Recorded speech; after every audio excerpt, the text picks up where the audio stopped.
All right, Math 7. Here's what we got going today. Today's con is writing expression word problems. Some of them a little bit more difficult than others, so I would highly recommend you just check each answer with me. I think there's like 7 or 8 questions in this one, so it's a good idea just to check them with me to make sure you get them right. So let's get started.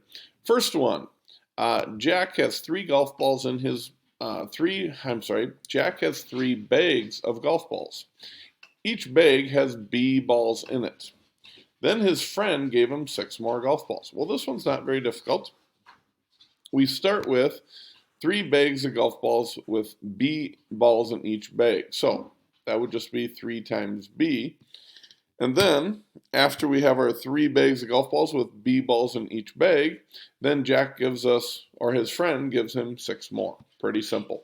Some of them are simple like that, doesn't take a lot. Others are a little more difficult, like this one.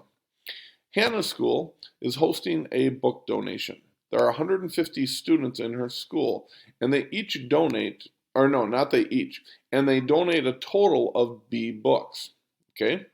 Hannah donated 3 times as many as the average number of students, average number of books each student donated. So we got to first figure out how many books did what was the average number of books that the students donated. So in order to figure that out, we first start with there was B books donated.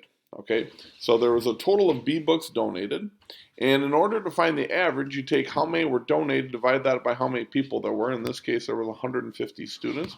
So we're going to take that B books donated, divide that by 150, and then we know that Hannah donated 3 times. So whatever this average came out to be, Hannah, we got to put parentheses around that. Hannah donated 3 times that amount. So your expression in this one is 3 parenthesis B divided by 150 parenthesis. As you can see, this one got a little tougher, and it's probably a good idea to check each of your answers with me. Anyways, that's all I got for you. Have a great day, guys. We'll see you tomorrow. Bye-bye.